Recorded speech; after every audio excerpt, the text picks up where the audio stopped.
Imagine watching someone pay $40 million for a car and then looking across the street and realizing someone else just made $1 million off a badly animated cartoon cow that costs $47 to make. Right, which sounds completely made up, but it's not. No, it's totally real. Today, we are basically tearing up the traditional rulebook of value, looking at this massive, seemingly disconnected stack of sources we have today. I mean, spanning from bizarre economic anomalies to futuristic food deliveries and some truly surprising health studies. It just feels like society is completely rethinking what things are actually worth. Yeah, and the mission today is to sift through that unpredictable landscape and find the hidden patterns in how the world is operating right now, because it is chaotic. Very chaotic. Right, so we want to extract the underlying mechanics of these stories so you, the listener, can walk away from this deep dive staying effortlessly well-informed without having to, spend hours reading 100 different scattered articles yourself. Okay, let's unpack this, starting with the completely bizarre economics of value. Because I was looking through these numbers, and society seems to be placing wildly unpredictable monetary value on objects right now. Oh, absolutely. Let's start at the absolute high end. So Ferrari just auctioned off their very first electric vehicle. It's a custom model called the Luce. Beautiful car, by the way. Oh, stunning. And the estimated value was a cool $1.1 million, which, makes sense for a custom Ferrari. Sure. But it didn't sell for $1.1 million. It sold over the weekend for $40 million. Wow. Yeah. It became the most expensive new car ever purchased at auction. I mean, that is 36 times its original estimate. Which completely shatters any traditional valuation model we have. Right. Because at that point, you aren't paying for the materials or the engineering or even the brand's performance history. I mean, a Ferrari without a roaring combustion engine is historically a contradiction. Yeah, exactly. It doesn't even make that classic sound. So you are paying purely for the historical novelty of it being their very first EV. Honestly, paying 36 times the estimate for an EV Ferrari feels less like buying a car and more like, buying the first printing of the Gutenberg Bible. That's a great way to put it. You aren't buying it to drive it. Yeah. You're buying the tectonic shift in history it represents. And speaking of microscopic historical details, apparently if you check your pocket change right now and find a 1982 D penny, you need to go look at it under a magnifying glass. Wait, really? A penny? A literal penny. If it's one of the rare versions with a quote-unquote small date, collectors will pay anywhere from $18,000 to $25,000 for it. Unbelievable. So we have people throwing tens of millions at an electric sports car and tens of thousands at a single piece of pocket change. Like checking your couch cushions is suddenly high stakes. What's fascinating here is the underlying psychology of rarity. We are drawn to absolute extremes. In the case of the Ferrari, it's the extreme of absolute luxury and historical milestone. And in the case of the 1982 D penny, it's extreme microscopic rarity. I have to stop you there, though, because equating a $40 million Ferrari to what I'm about to share, it doesn't work for me. Okay, lay it on me. Because the Ferrari is about absolute exclusivity, right? Shutting people out. But there's a story out of China right now about an animated film called New Lie, which translates to Here Comes the Cow. Okay. It was made by a mother and son team for a total budget of $47. Wait, $47? Total. They provided all the voices themselves and released it through a production company that used to be an interior decorating business. You can't make this stuff up. You can't. Yeah. And the reviews were so aggressively terrible when it came out that it created this massive cultural phenomenon. People flocked to the theaters just to see the train wreck for themselves. Oh, I see where this is going. Yeah, a $47 movie has now topped $1.7 million in ticket sales. Yeah. That is about mass inclusivity. Everyone laughing at the same terrible joke together on YouTube or in the theater. So aren't these completely opposite psychological drives from the Ferrari? I mean, they seem opposite on the surface, sure, but the underlying mechanism is actually the same. It's the complete rejection of the mundane. Oh, interesting. Yeah, people aren't paying for a cinematic quality with the cow movie. They're paying for the communal experience of post-ironic viewing. Digital communities mobilize around these train wrecks as a form of social bonding. Which is kind of beautiful in a weird way. It is. And we see a similar mechanic operating in the 50th annual World's Ugliest Dog Contest, which just happened at the Sonoma County Fair in Santa Rosa, California. Oh my gosh, I saw pictures of this. They had dogs flying in from as far away as Poland. Exactly. Think about the value shift happening there. A dog that traditional breeding standards would completely discard is suddenly elevated to a champion. Right. The winner was this pug rescue named Ginny Lou. And Ginny Lou took home a $5,000 prize precisely because she deviates so extremely from the norm. So whether it's microscopic rarity on a penny, a famously badly animated cow, or Ginny Lou the pug, society is assigning massive premium value to anything that breaks us out of predictable, everyday patterns. That makes a lot of sense. We are desperately trying to escape the mundane.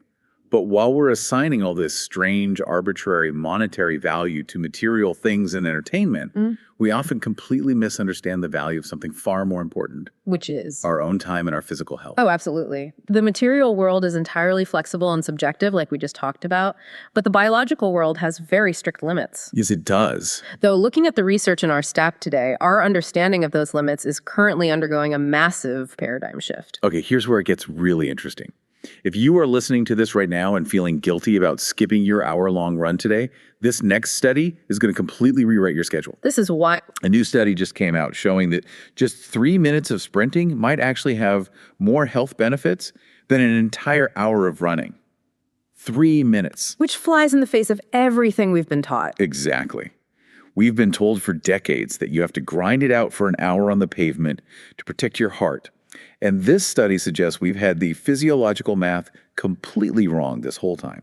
It really comes down to mitochondrial density. Okay, break that down for us. So we used to think of the heart and lungs like a car engine that needed long, steady highway miles to stay healthy. Right. But this 3-minute sprint study proves our bodies actually operate more like a stress response system. You don't necessarily need volume, you need a sharp enough physiological panic to force your cells to adapt and grow. So it's the ultimate efficiency hack for the human body. Yeah. Just shocking the system instead of wearing it down for an hour. Exactly. And that physical paradigm shift connects to the broader picture of how we understand our bodily reality, especially as we age. Having the correct biological context changes everything. It really does. Look at British pop star Robbie Williams. He recently announced he was diagnosed with autism. And his reaction to this late-in-life medical clarity was simply stating, quote, "It explains so much." You can just hear the relief in that statement. It's like he finally got the instruction manual to his own nervous system after decades of navigating the chaotic music industry, completely blind to how his own wiring actually worked. Right. There is a profound psychological piece that comes with finally categorizing and understanding your own biology, but contrast that sense of relief with the sudden, tragic physical limitations that can simply ambush a person. Yeah, this next one is tough. Scott Adams, the creator of the Dilbert comic strip, just announced that he is paralyzed below the waist amid a battle with advanced prostate cancer. I mean, that is just a brutal, sudden betrayal of the body. It is. Or consider someone as universally beloved and seemingly unstoppable as Dolly Parton. Oh, we love Dolly. Everyone loves Dolly, but her ongoing health challenges forced her to skip the in-person opening of a new ride at Dollywood last Friday. She had to send a video message instead. When someone with that much legendary, perpetual energy is physically sidelined, it really highlights the ultimate fragility of the human machine. It does. And we actually lost 2 major music icons in the sources we reviewed today. Yeah, we did. Frank Beard, the legendary drummer who founded ZZ Top with Billy Gibbons and Dusty Hill, passed away yesterday at the age of 77. An absolute legend. And Derry Brownson, the original keyboardist for the 90s band EMF, the guy who played that massive, iconic hook on the song, Unbelievable. Oh man, everyone knows that hook. Right. He died at just 55 years old following a battle with a brain tumor. It's a sobering sequence of events. But there is a secondary insight hiding in these losses. While the physical body has a strict expiration date, the art outlives the artist. Yeah, no, that's true. The rhythm Frank Beard laid down on those classic ZZ Top tracks, or that keyboard hook Derry Brownson played, that will continue to exist and generate cultural value long after the biological machine stops. The legends themselves pass on, but the culture they created is incredibly resilient. In fact, pop culture right now seems to be completely obsessed with recycling its past. We are seeing a massive wave of comebacks across all mediums. Well, nostalgia is the ultimate corporate risk mitigation strategy right now. Bring back familiar intellectual property, and you guarantee a baseline of engagement without taking a huge creative leap. It is truly the year of the comeback. Yeah. I mean, just look at the 2026 MTV Video Music Awards, which are airing Sunday, September 27th on CBS and MTV. Okay. Madonna is leading the entire pack with 11 nominations. She is beating Taylor Swift, who has 9. That's incredible. And in movies, Johnny Depp is currently in talks to return for a 6th Pirates of the Caribbean movie. Anne Hathaway is officially returning for Princess Diaries 3, although sadly Julie Andrews will not be a part of this final film in the trilogy. Oh, that's a bummer. I know. Even the classic rock band Folk Hat is releasing a brand new album called Live and Loud across the USA. Faux Hat is back. Folk Hat is back. And if we pivot to the corporate food world, Red Lobster is bringing back their endless shrimp promotion for a limited time. It's everywhere. It really is. And if we connect this to the bigger picture, nostalgia is fundamentally comforting. When the broader world feels chaotic or unpredictable, which it does, institutions retreat to things they know the public already likes. It's safe. Yeah. But it's important to note that the culture isn't entirely stagnant. Yes, Madonna is dominating the VMAs, but there are also 26 first-time VMA nominees this year. Right. Artists like Olivia Dean, Noah Kahan, and Kali Uchis are all getting their first nods, so new blood is definitely pushing through the system. Exactly. But let's look at this strategy of recycling the past. The corporate world is using the past as a safety blanket, but that completely falls apart when the past you're bringing back is, radioactive. For certain individuals, the past is suddenly a landmine. Yeah, take Matt Gutman as a primary example. He was at ABC News for 17 years, moved over to CBS News, and is now facing renewed scrutiny over allegations from a former ABC field producer regarding comments he allegedly made years ago. So in his case, the past is resurfacing not as a nostalgic comeback, but as a severe reputational risk that threatens his current position. Exactly. And speaking of severe risk, we have Ye, formerly Kanye West.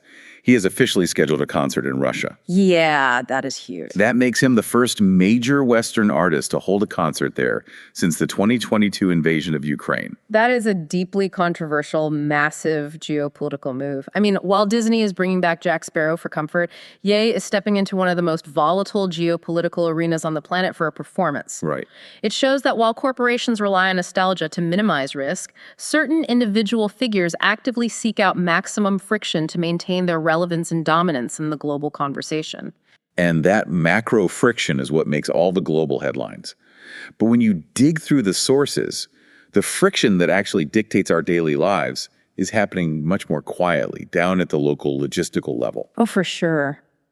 We are seeing an intense creeping surveillance in modern logistics. Let me give you an example. An Australian couple goes on their honeymoon to New York. They get home, and they have a $500 bill from their hotel for violating the no smoking rule. Ouch. But they didn't smoke. The wife's hairdryer ran so hot, it set off the automated smoke alarm in the room, and the hotel system just automatically slapped them with a fine. See, that is a perfect illustration of automated punishment. We have built these hypersensitive, inflexible sensors into our daily environments that assume guilt and issue fines without any human oversight or context. It's basically hostile logistics. Yeah, 1 minute you are drying your hair, the next you are out $500 because a sensor misread the situation. But then, on the complete opposite end of the logistical spectrum, if you live in Dallas or Houston, Uber Eats is planning to integrate drones into their food delivery services by the end of this year. Drones? We're talking literal flying robots dropping off your dinner. The dichotomy of modern logistics is staggering. We are living in a moment of overlapping timelines, We have this futuristic adoption happening rapidly, like turning the Texas airspace into a delivery route, while legacy retail systems are actively contracting and failing. Yeah, they are. For example, Kroger has announced they will close 60 of their underperforming stores around the country by the end of the year. So what does this all mean? Because when a massive grocery store closes, that changes the daily geography and food access for thousands of people in that community. Well, the old retail models are straining under the weight of these new logistical realities. And this raises an important question. When massive legacy systems like Kroger are failing on a national scale, how do individuals use their own power to bypass the macroeconomy entirely and build microeconomies they can physically control? And we see a wide spectrum of this localized control in today's sources. Yeah. Look at Shakira. Okay. She recently visited her home country of Colombia after a devastating earthquake destroyed educational sites, and she pledged to help build at least 10 new schools in a remote region. That is an individual using massive global influence to enact critical, hyperlocal change where national infrastructure failed. That's a great example. Or look at Cooper Kupp, the receiver for the Seattle Seahawks. Right. He just opened a coffee shop called Dodo Coffee in Fayetteville, Arkansas, and it's an entirely family-run ownership group. It's him, his wife Anna, her parents, his sister-in-law, and her husband. Wow, keeping it entirely in the family. Exactly. Instead of launching a massive national brand or investing in tech startups, he is grounding his wealth in a highly localized physical storefront run by the people closest to him. We are also seeing these incredibly quiet, localized human events occurring in the background of all this global noise. Like what? Well, Princess Eugenie and her husband Jack Brooksbank just announced the name of their newborn daughter, Adelaide Elizabeth Anina Brooksbank. Beautiful name. And actor Salma Hayek just became a grandmother as her stepson, Francois Pinault Jr., welcomed his first baby. So amidst all the failing grocery chains and futuristic drone deliveries, biology and family still dictate the core rhythm of daily life. Even the biggest political figures still operate within these localized logistical rules when it comes to getting things done. Yeah, that's actually true. We have voting records from Palm Beach County showing that President Trump requested a mail-in ballot in late July and then returned it by mail on August 13th. Which is notable from a purely systemic standpoint, simply because it contrasts with his public statements. I mean, during a speech in July, he stated that, quote, mail-in ballots are inherently corrupt. Right. Yet when it comes to the actual mechanics of voting in his local county, the logistical path chosen to ensure his vote was recorded was the mail-in ballot. Yeah, regardless of the rhetoric on the national stage, looking strictly at the logistical record shows how everyone, from a former president to an Australian couple with a hairdryer, has to navigate the exact same localized systems. It all comes down to the mechanics of how things actually get done on the ground. Absolutely. Well, we have covered an enormous amount of ground today. For you listening, thank you for coming along on this ride. We've explored the completely arbitrary $40 million value of an electric Ferrari compared to a $47 cartoon cow. Which I'm still thinking about. Right. We unpacked the shock of discovering that 3 minutes of sprinting might outpace an hour of running, looked at the massive wave of pop culture nostalgia led by Madonna and Red Lobster, and navigated the bizarre new logistical rules of automated hotel finds and delivery drones. As you go about your day, I want to leave you with one final thought that brings a few of these seemingly disconnected threads together. Lay it on us. We started by talking about that $47 movie, New Lie, that broke all the rules of traditional cinematic quality and still made over $1.7 million. Yeah. And then we learned that just 3 minutes of sprinting does more for your physiological adaptation than an hour of traditional running. Okay, I see where you're going. It really makes you wonder, where in your own life are you blindly putting in an hour of grinding effort, just following the traditional rules, when a 3-minute sprint or a totally weird, unconventional approach would actually get you further?